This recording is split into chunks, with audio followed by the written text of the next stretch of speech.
Bonjour, bienvenue au Centre Égale Vérité, l'école du royaume des cieux de Jésus-Christ par le Saint-Esprit. Une fois de plus, la joie est nôtre pour vous accueillir dans notre studio, pour nous affermir sur les bases du royaume des cieux, un royaume que nous avons reçu gratuitement par l'amour du Père qui a envoyé Jésus-Christ le roi et qui nous a amené cette culture, cette vie nouvelle. Alléluia, je ne peux que l'adorer. Je ne peux que le célébrer et je ne peux que le louer pour ce qu'il a fait.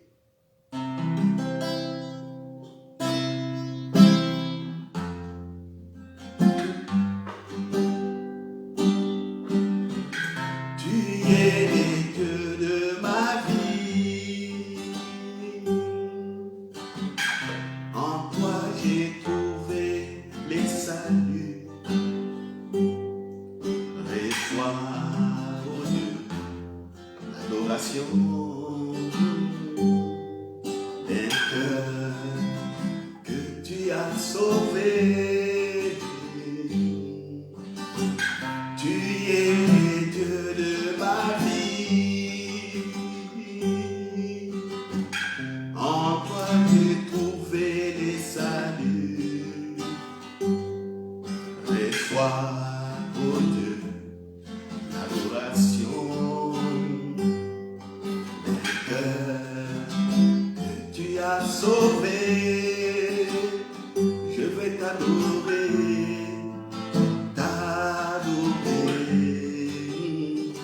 je vais t'adorer, je vais t'adorer. Tu es le Dieu de ma vie. En toi j'ai trouvé le salut. Reçois, oh Dieu, l'adoration d'un cœur que tu as sauvé.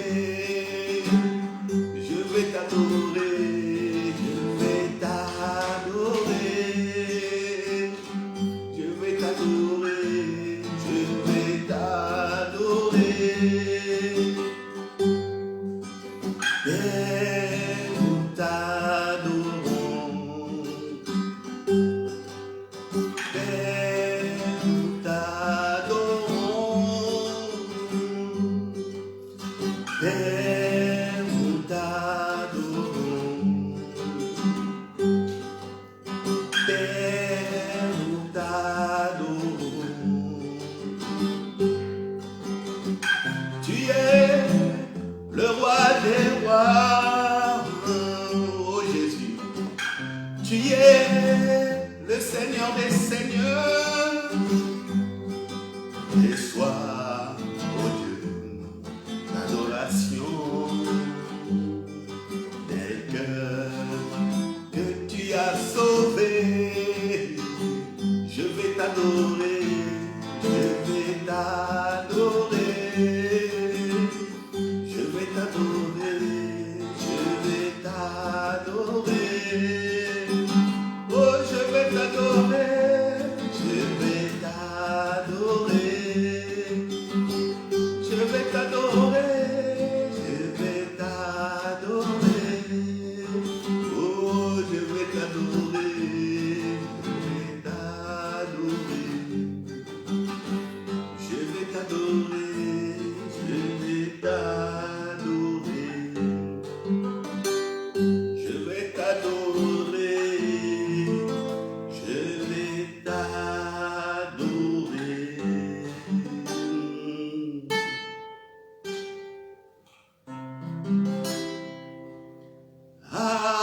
Alléluia, alléluia. Gloire au Père, gloire à Jésus-Christ pour son œuvre et gloire à l'architecte, le Saint-Esprit. Alléluia. Merci, prions. Père, encore une fois, comme je le disais, joie est nôtre pour accueillir tous nos bien-aimés au cours de cet enseignement. Éclaire-les, éclaire-nous, afin que nous puissions marcher dans la foi. Nous avons un don de grâce. Jésus a proclamé déjà la grâce et a établi la grâce. Voilà pourquoi nous voudrions encore marcher dans cette grâce pour nous saisir de tous les bienfaits du règne du royaume des cieux. Alléluia. Amen. Voilà, nous prenons nos Bibles. Vous savez, c'est une étude biblique, comme d'habitude. Il faut toujours avoir de quoi noter, un cahier, un stylo et votre Bible. Vous devez toujours aussi réécouter ce que je dis, parce que dans une étude, il faut que vous ayez un esprit critique. L'étude, c'est tout un enseignement. Quand l'enseignement est biaisé, vous risquez en tout cas de perdre le bon chemin, comme malheureusement on le voit aujourd'hui. Beaucoup ont perdu le chemin du salut, ils ne prêchent pas l'évangile. Et ceux qui écoutent, n'écoutent pas non plus l'évangile, ils écoutent autre chose dans lesquelles on a mis simplement le nom de Jésus. En tout cas, qu'il ne soit pas votre cas. C'est pourquoi je vous invite à faire des critiques positives en ayant revu l'enseignement. Amen. Voilà. Donc, je ne quitterai pas toujours Luc chapitre sur ses bases, les éléments de base du royaume des cieux. Et je suis en train de vous montrer la sagesse de Dieu. Rien que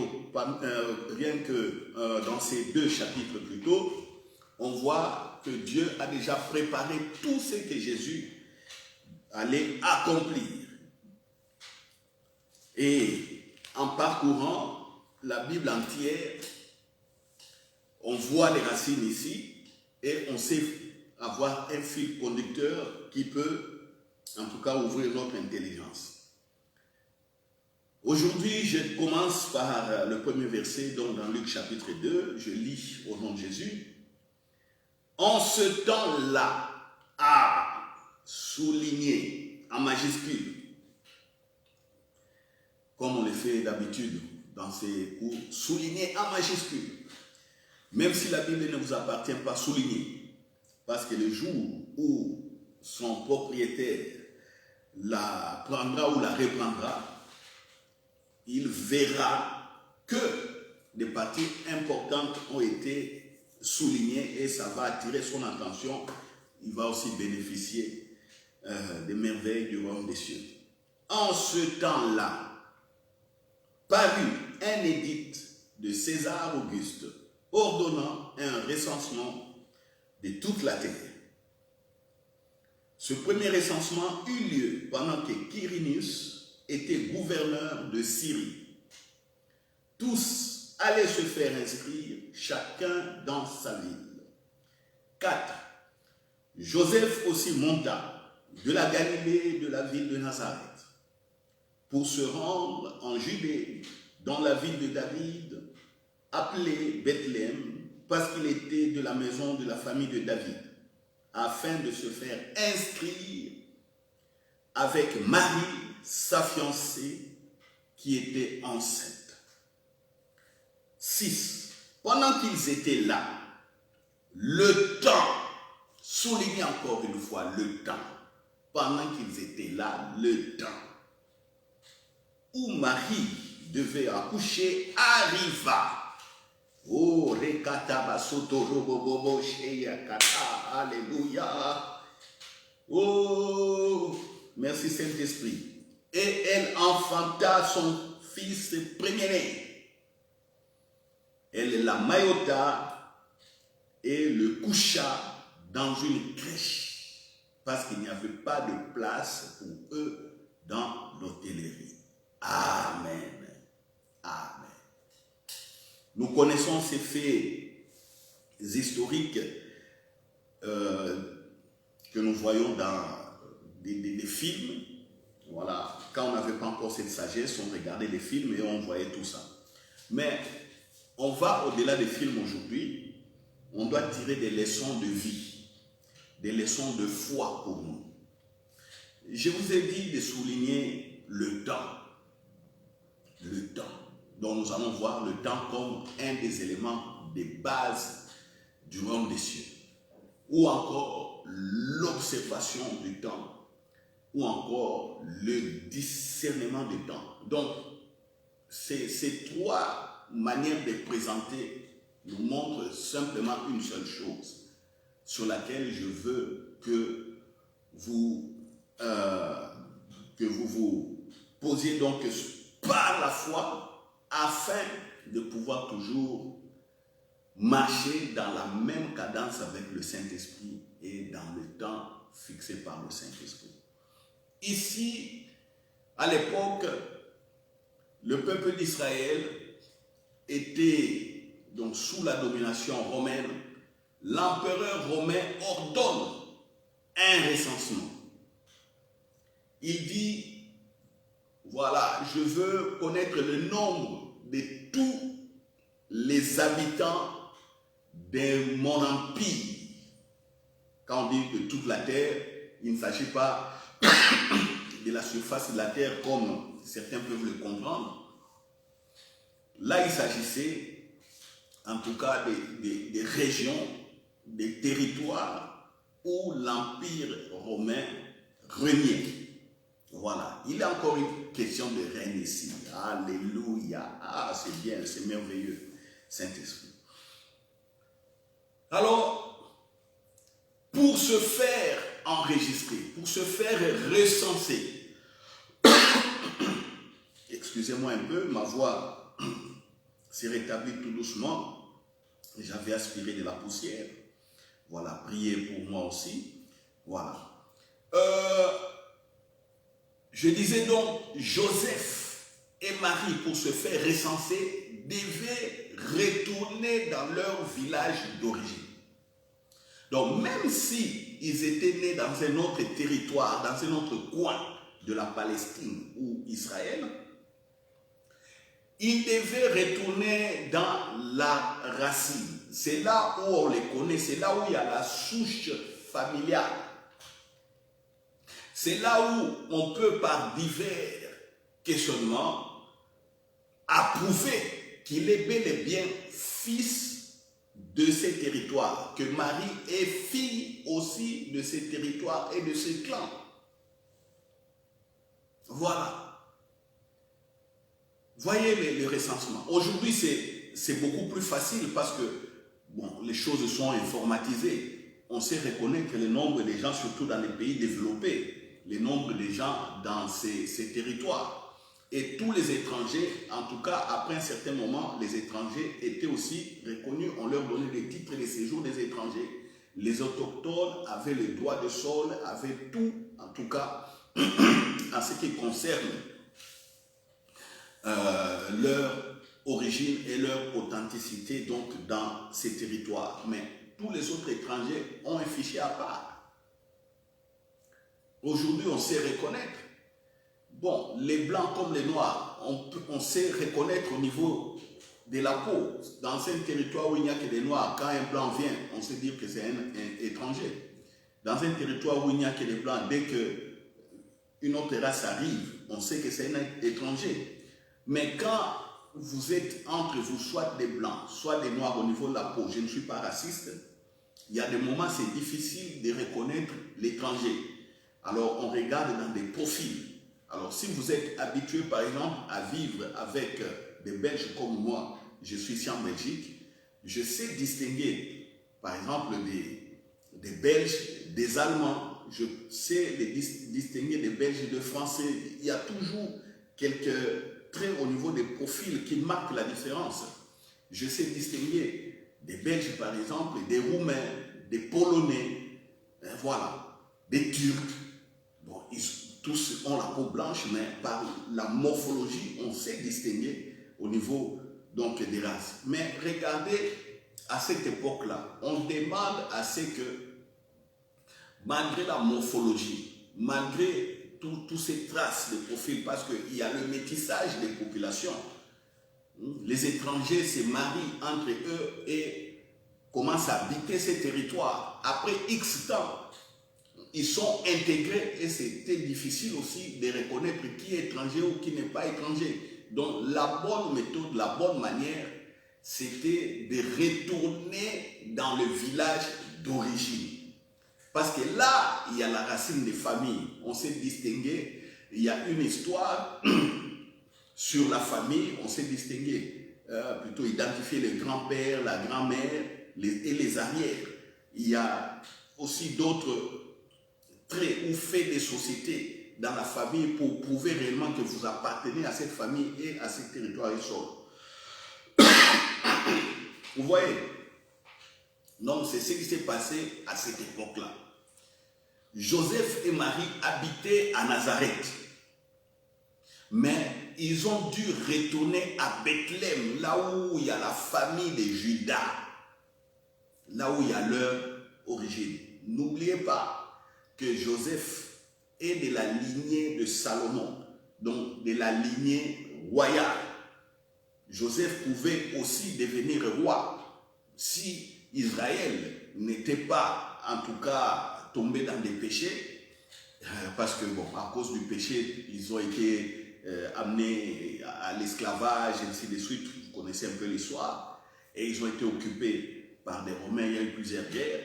Mais Joseph appartient directement à la lignée de Salomon, la lignée qui avait la royauté après David. David avait beaucoup d'enfants, mais ceux qui commençaient à descendre comme roi, c'était tous ceux qui sont venus de Salomon. Marie aussi était princesse, fille de Judas, donc fille d'un autre fils de David.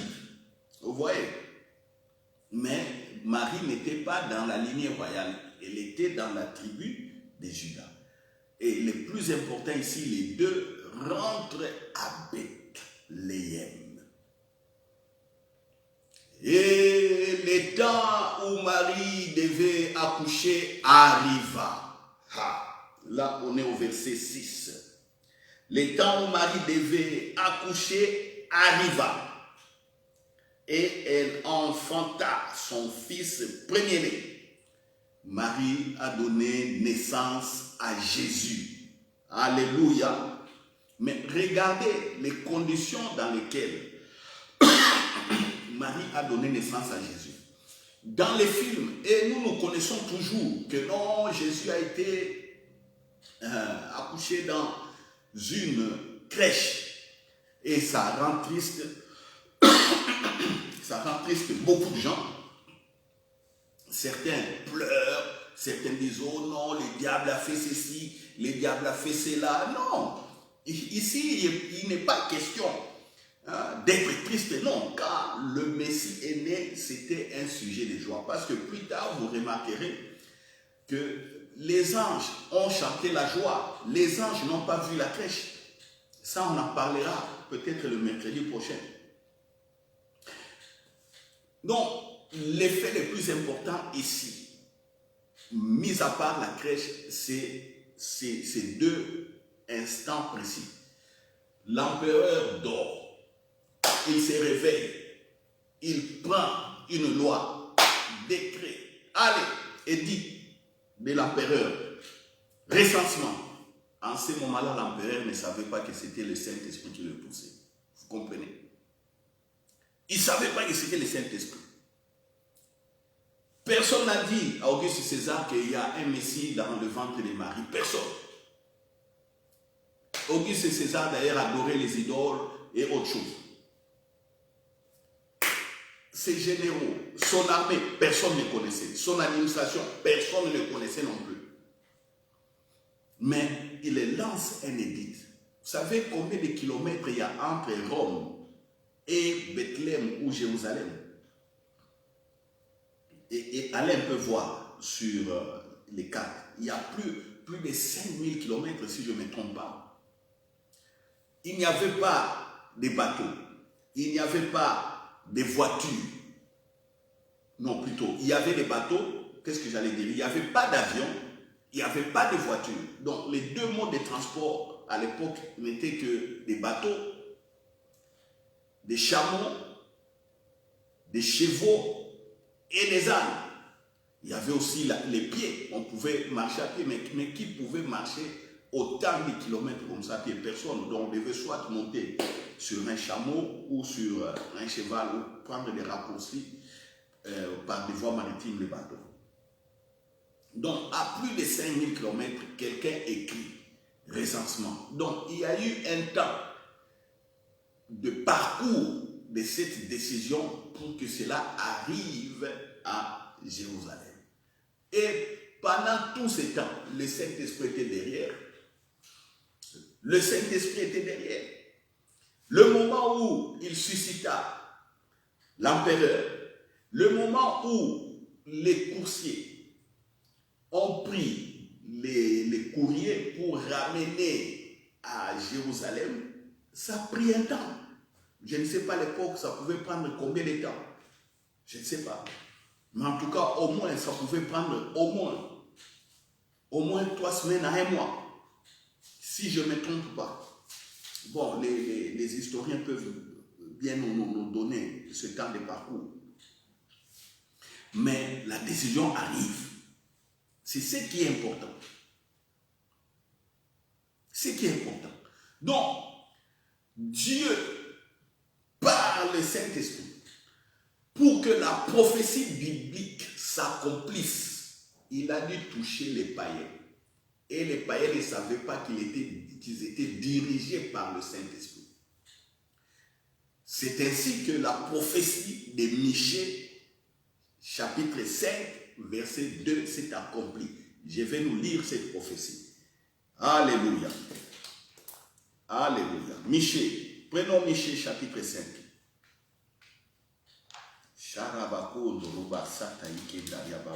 Oh, alléluia.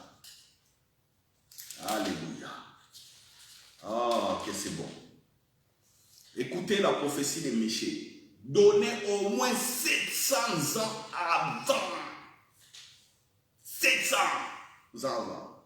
Et toi, Bethléem, Ephrata, petite entre les milliers de Juda, de toi sortira pour moi celui qui dominera sur Israël et dont les activités remontent aux temps anciens, au jour de l'éternité.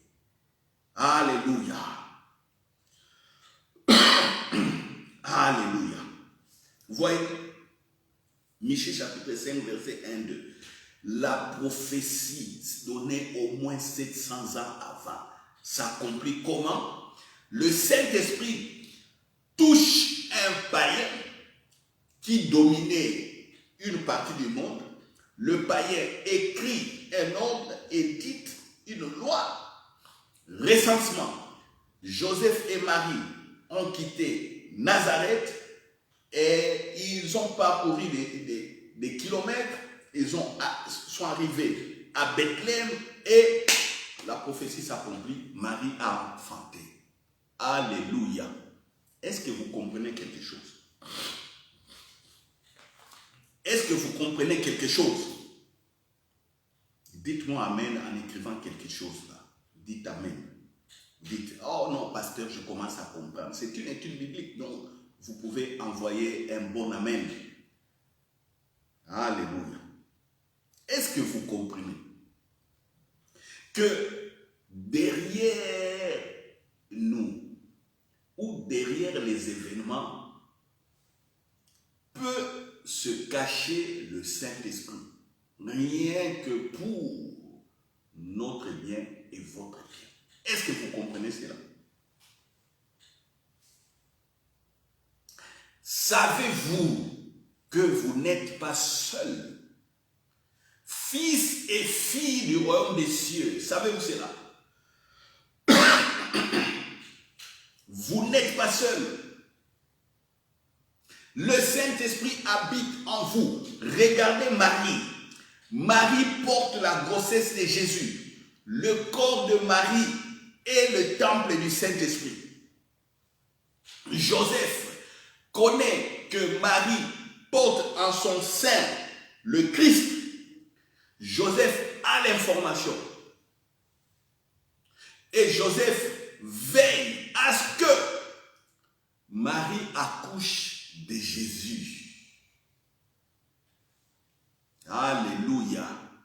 Ce Cela veut dire quoi dans les royaumes des cieux? Pour nous qui écoutons, nous avons l'esprit de Jésus-Christ en nous. C'est comme des maries enceintes. Nous connaissons la volonté de Dieu, en tout cas pour beaucoup de choses dans nos vies, malgré qu'il y a encore des parties inconnues de la volonté de Dieu sur nos vies.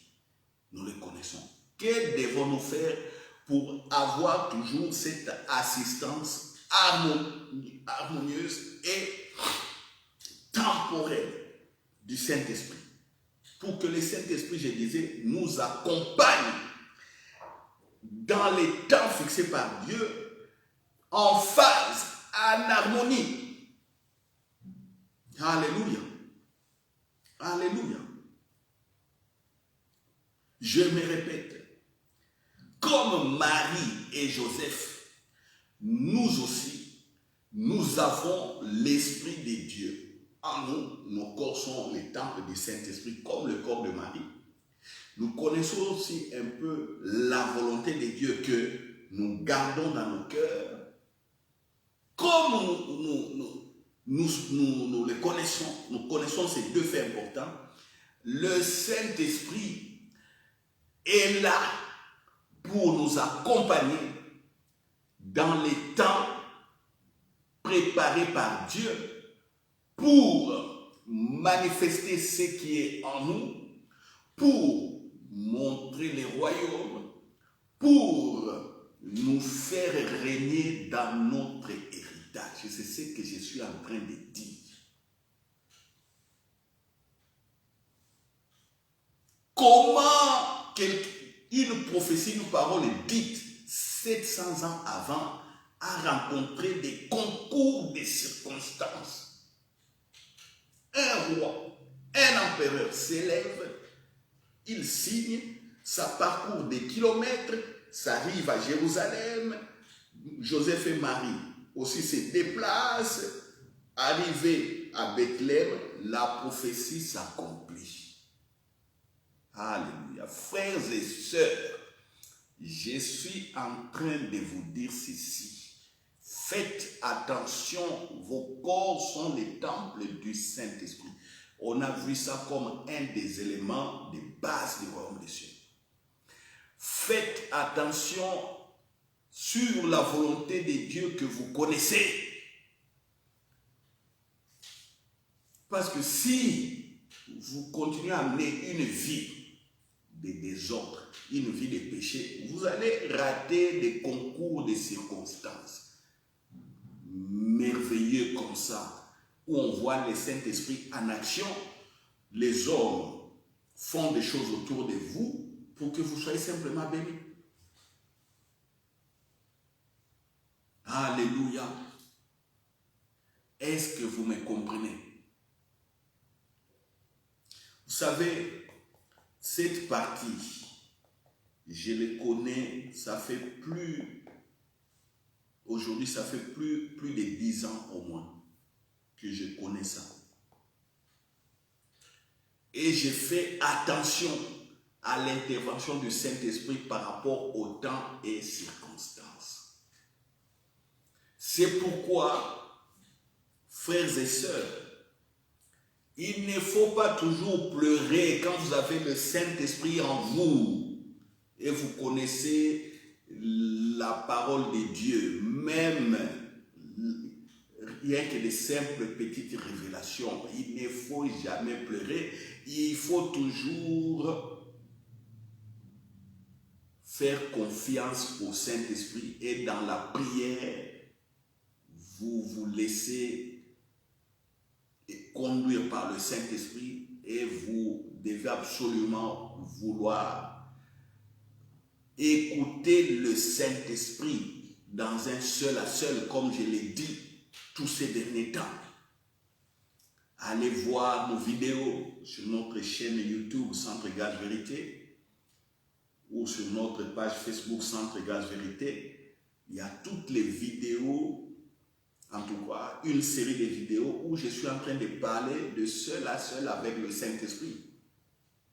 Au lieu de pleurer, Au lieu de crier, Jésus viens à mon secours, Jésus sauve-moi, Jésus je péris, Jésus tu ne vois pas ce qui m'arrive, oh Jésus viens, au lieu de pleurer, restez en silence et cherchez à écouter le Saint-Esprit.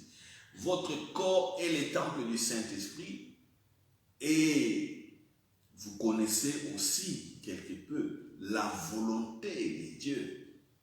Alors, quand vous vous mettez à l'écoute du Saint-Esprit, c'est comme ça que les yeux s'ouvrent et que vous voyez que le Saint-Esprit vous conduit. Alléluia. Alléluia. Vous savez, je vais vous donner un petit témoignage. Il y a une sœur que je suis en train d'encadrer ces derniers temps. Elle m'appelle régulièrement pour les enseignements. Elle suit les enseignements, je lui explique un certain nombre de choses. Elle a découvert la communion avec le Saint-Esprit, le dialogue avec le Saint-Esprit. Et hier, vous savez, le témoignage qu'elle m'a donné, elle m'a dit, le Saint-Esprit est merveilleux. Parce qu'aujourd'hui, matin, tout ce que j'avais comme désir dans mon cœur, j'ai dit telle phrase. J'ai vu qu'après quelques minutes ou quelques heures, dans la même journée, le Saint-Esprit a envoyé quelqu'un pour accomplir les désirs qu'il avait dans le cœur. Alléluia. La prière qu'elle a faite dans son cœur, les désirs simplement qu'elle a manifestés. D'écouter Dieu, de communier encore.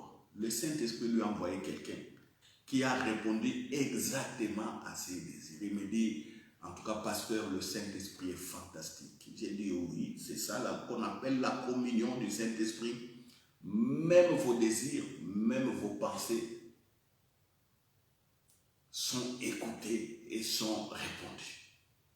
Alléluia. Vous savez, avec le Saint-Esprit, on ne se plaint pas. Je vais vous donner un exemple ou un petit témoignage simple. Aujourd'hui, j'ai terminé le boulot, je revenais à la maison. J'étais parti en bus au travail.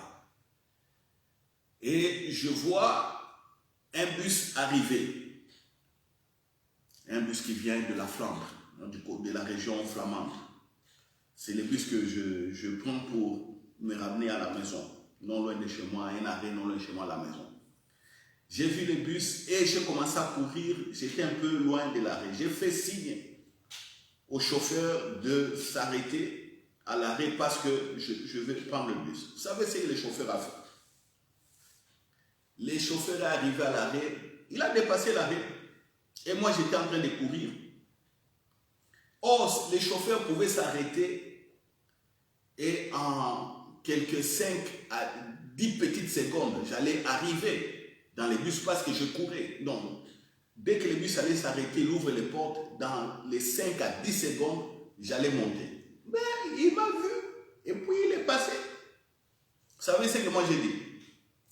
Au lieu de me fâcher, d'insulter les conducteurs comme beaucoup le font, j'ai dit simplement merci Saint-Esprit. Le bus, depuis le bus parti, j'ai dit merci Saint-Esprit, je continue à marcher à pied. J'étais à l'arrêt, il est parti sans s'arrêter. Merci, c'est tout. Combien de gens râlent quand le bus part de cette façon? Il arrive à l'arrêt, il court et puis le chauffeur regarde, pousser. Peut-être le chauffeur peut être distrait, il n'a pas bien vu.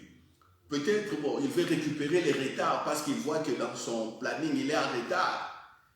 Et d'autres aussi peuvent exprimer le racisme parce qu'on le voit de temps en temps aussi.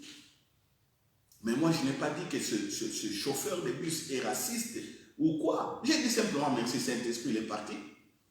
C'est ça. Il y a une circonstance malheureuse qui est venue. Je cours, je ne prends pas les bus. Mais j'ai dit merci Saint-Esprit, il est parti. C'est bon. C'est ce qui arrive ici. Vous voyez, dans les concours des temps et des circonstances, on ne pleure pas. Même si les diables semblent vous dominer. Je vais vous dire une chose. Chrétiens et chrétiennes, écoutez-moi. Fils et filles de Dieu, écoutez. Tant que vous n'avez pas encore rendu le souffle, l'esprit, à Dieu, notre Père,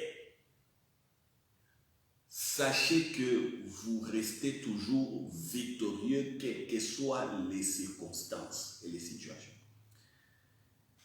Le diable, ce qu'il fait, le diable peut compliquer, essayer de compliquer les choses, peut avoir, moi je l'interprète ou je le vois toujours en termes d'un léger avantage sur nous. Quand le diable malmène un frère ou une sœur, je vois simplement que le diable semble avoir, écoutez, pesez bien mes mots, le diable semble avoir un léger avantage. Mais la finalité, la victoire, c'est à vous, c'est à nous, les fils de Dieu. Regardez ici. Pourquoi j'explique? Pourquoi je l'ai dit? Les légers avantages du diable. Regardez la position d'Israël en ce moment-là. C'est un peuple qui est dispersé partout. C'est un peuple qui est vaincu par des combats. C'est un peuple qui est sous la domination romaine. Regardez Joseph. Joseph, un prince déchu, lignée royale de Salomon, mais qui ne peut régner. Il est charpentier. Je ne sous-estime pas le métier de charpentier parce que c'est un très bon métier et on peut aussi bien réussir sa vie comme charpentier plus que ceux qui ont fait des grosses études d'université. Et avoir fondé une famille, élever bien ses enfants et vivre la prospérité. Donc, ce n'est pas le métier. Mais regardons encore une fois. Joseph déchu du trône. Marie, princesse, mais ils ne peuvent pas régner parce qu'il y a quelqu'un d'autre qui domine sur les territoires. L'Empire romain. Vous voyez? Ça, j'appelle ça un léger avantage du diable. Mais Dieu, par le Saint-Esprit, l'architecte, comme je le dis toujours, l'architecte de toute la scène de la résurrection de Jésus, de la venue, la mort et la résurrection de Jésus, du salut. L'architecte, le Saint-Esprit était là. Avec une parole dite il y a 700 ans avant. Et il attendait le moment. Il attendait le moment. Oh, les démons hein, se réjouissaient toujours parce que le peuple de Dieu ne se retrouvait pas. Le peuple de Dieu était sous domination. Les démons se réjouissaient. Et pendant qu'il y avait cette fête du diable et des démons, le Saint-Esprit avait toujours sa parole d'il y a 700 ans. Et vous savez ce qu'il y a, le diable avait oublié. Le diable avait oublié. Il n'a pas la mémoire comme Dieu. Il n'a pas la stratégie comme Dieu. Il a oublié. Parce qu'il s'est réjouissé en soumettant ses peuples dans l'affliction. Et au bon moment, le Saint-Esprit touche Auguste César. Le diable ne sait pas que non, c'est le plan du salut qui est en action. Pour le diable, oui. Oh, il faut que Auguste César augmente sa puissance. La domination, le contrôle de tout l'empire. Mais pourtant, c'est le Saint-Esprit qui est derrière. Et vous savez ce que le diable a fait? C'est le diable qui a fait voyager très vite cette loi sur tout l'Empire romain. Parce que pour les diables, il fallait que l'empereur ait un contrôle parfait. Et le diable a pris cette décision, cette lettre. Il a vite fait arriver à Jérusalem. Et le Saint-Esprit était là, le Saint-Esprit rigolait. Quand on a lu,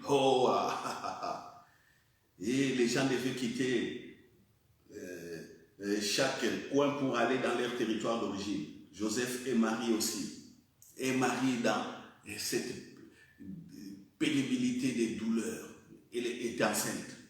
Ah, le diable voulait en profiter pour dire que même que cet enfant-là meurt à cause des déplacements. Vous savez, il y a des grossesses où on demande aux femmes de ne pas se déplacer. Donc le diable était là, il était content, mais il ne savait pas que c'était la prophétie il y a 700 ans. Pourquoi je l'ai dit? Pourquoi je présente ça sous forme de telle manière figurée? C'est pour vous dire ceci. Le diable peut avoir un léger avantage sur vous. Mais regardez au Saint-Esprit, c'est lui qui connaît toutes choses. C'est lui qui sait renverser les temps et les circonstances pour que vous soyez dans la joie, vous viviez votre héritage. Alléluia. Quand on parle dans la Bible, quand Dieu plutôt, pas on, quand le Saint-Esprit parle dans la Bible de la restauration du temps que les sauterelles ont dévoré, cela veut dire quoi? Cela veut dire que vous aviez, ou soit vous étiez passé dans des moments difficiles, soit vous aviez perdu, tout perdu. Mais le Saint-Esprit a des paroles. Le Saint-Esprit connaît votre héritage. Il sait. Et qu'est-ce qu'il attend de vous, le Saint-Esprit? Que vous sachiez que votre corps est sous temple. Que vous sachiez garder la parole de Dieu. C'est ce qu'il attend. Il attend de vous quoi? Un certain moment simplement d'accalmie. Calmez-vous et écoutez-le, cherchez à l'écouter. C'est ce qu'il attend. Parce que quand il parle dans les embouteillages de nos têtes, on n'écoute pas parce que le cœur est ailleurs. Les émotions sont là, les pensées sont ailleurs. C'est difficile d'écouter sa voix, c'est difficile de saisir. Oh, est-ce que quelqu'un me comprend? Frères et sœurs, est-ce que vous comprenez ce que j'ai dit? Donc, en bref, qu'est-ce que j'ai dit? Je nous dis qu'il faut savoir observer les temps et les circonstances. Je vous pose la question, vous êtes maintenant dans quel temps? Vous êtes dans un temps de joie? Vous êtes dans un temps où le diable semble avoir un léger avantage sur vous? Vous êtes dans quel temps? Vous êtes dans quel temps? Parce que là, on voit que les paroles, les Saint-Esprit ont des paroles. Vous êtes dans quel temps? Faites un examen de votre vie. Alléluia. Faites un examen de votre vie. Et regardez au Saint-Esprit. Voilà comment on règne dans le royaume des cieux. Donc, si les malheurs vous arrivent, la Bible dit, les malheurs atteignent souvent les justes, mais l'Éternel l'en délivre toujours. Qui va délivrer? C'est le Saint-Esprit. Est-ce que vous comprenez, frères et sœurs? Les justes tombent 7 fois, mais ils se relèvent. Comment est-ce que les justes se relèvent? C'est-à-dire, il n'y a pas déjà de condamnation sur lui. Parce que Dieu lui-même ne voit pas la condamnation. Parce que quand Dieu appelle quelqu'un juste, il n'y a plus de condamnation. Le juste est tombé, il se relève. Relevez-vous. Et le Saint-Esprit est là. Alléluia. Alléluia.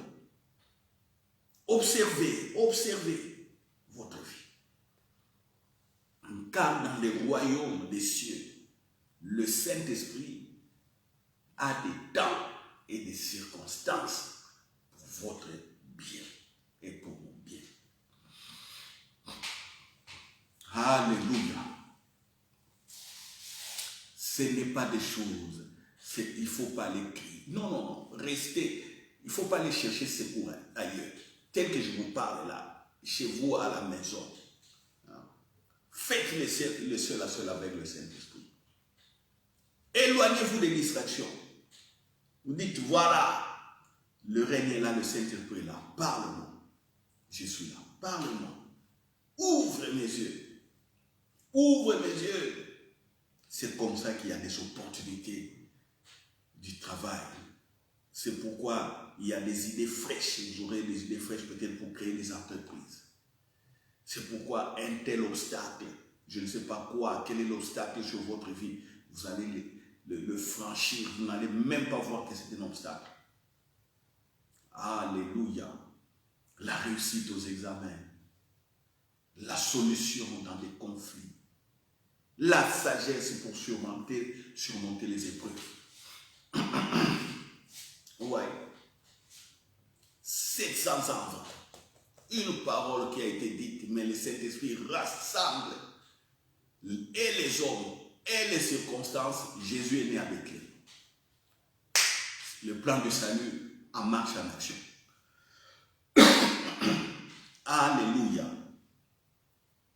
Alléluia. Qu'est-ce qu'on peut encore dire ici? Qu'est-ce qu'on peut encore aller dire ici? Voilà. Oh, il n'y avait pas de place dans l'hôtellerie. Il y a toujours une place pour vous. Même si on dit que non, c'est fini. C'est fini. Mais il y a toujours une possibilité pour vous. Rien n'est impossible à celui qui croit. Rien n'est impossible. Parce qu'à Dieu, tout est possible. On a l'identité de Dieu. C'est tout. Vous voyez? Ouais. Alléluia.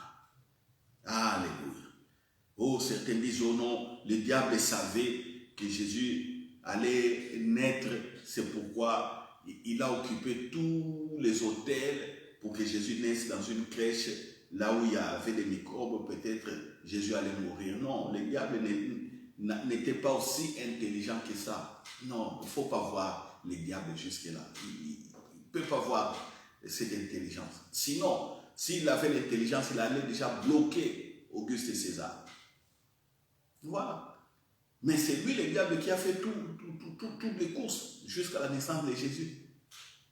Alléluia. Alléluia.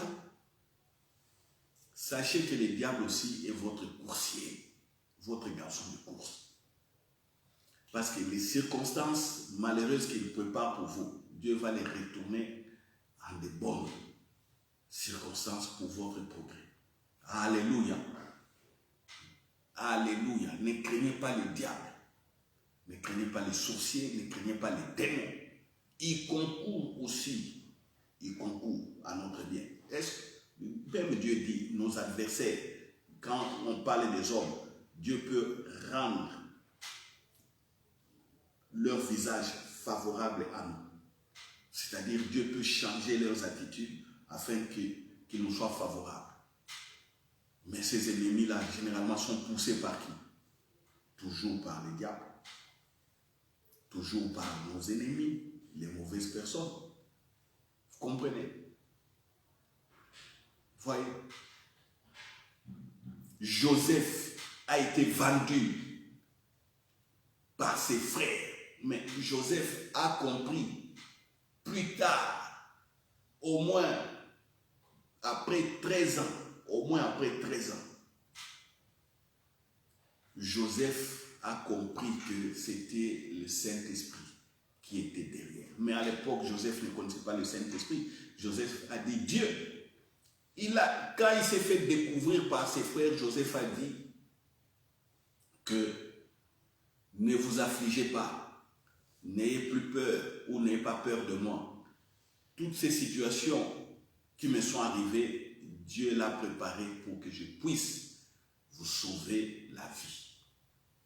Vous voyez la phrase de Joseph?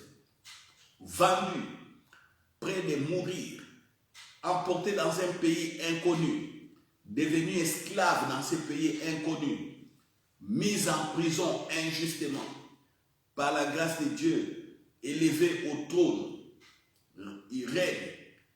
Et par la grâce de Dieu, Joseph donne maintenant des solutions pour les habitants de la terre. Au même instant, il sauve son papa Jacob et ses frères et sa famille. Et il dit, Dieu l'a voulu pour que aujourd'hui, moi Joseph, je vous sauve. Voilà. Le diable a été le garçon de course de Joseph. Les démons ont été les garçons de course de Joseph.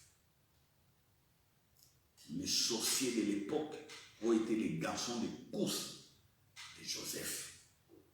C'est ce que je suis en train de dire ici.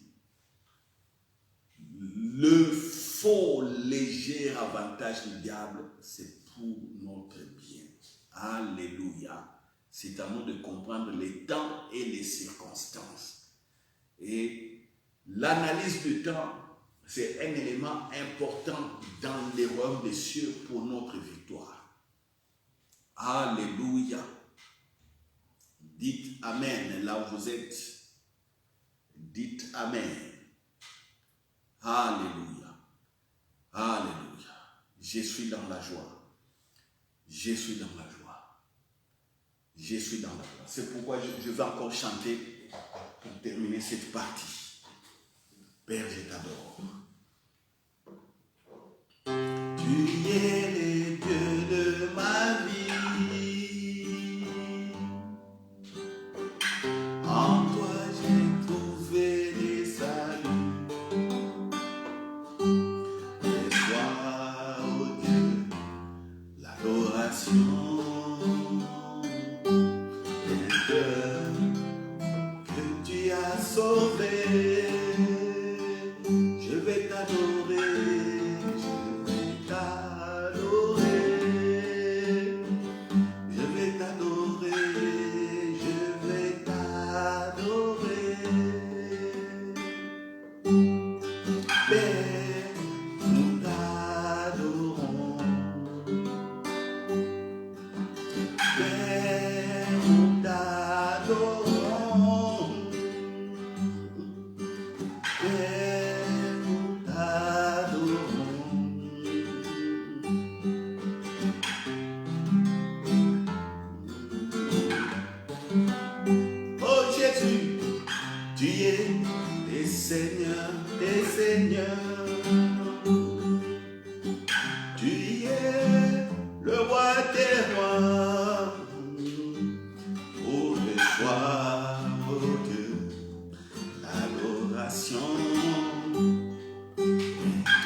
Si vous connaissez, chers frères et sœurs, que le Saint-Esprit est là pour les temps et les circonstances, adore. Si le Saint-Esprit est là pour vous conduire dans la parole et le plan que le Père a préparé d'avance pour vous.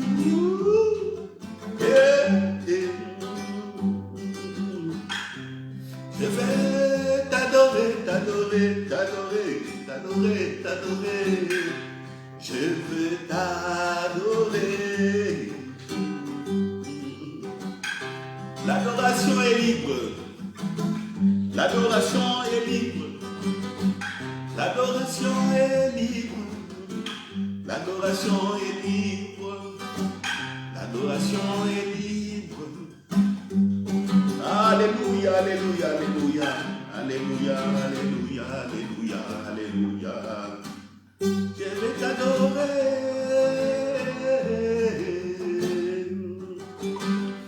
Dieu des temps et des circonstances. Toi qui tournes les complots de mes ennemis pour mon bien, pour le bien de mon frère et ma soeur. Oh, celui qui écoute aujourd'hui au Père. Oh, et les complots qui ont été faits contre lui, je les change par ta puissance et par ton concours. Oh, en bien, en bien. Je vais t'adorer.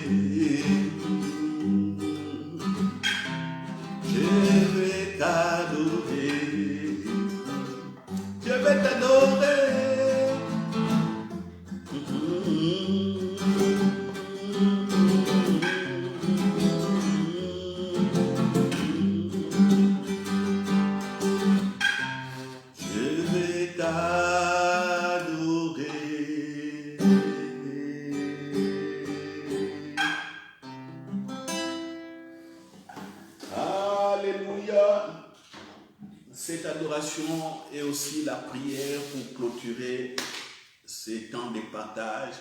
Soyez bénis là où vous êtes. Je vous déclare béni. Tu étais malade, tu n'es plus malade.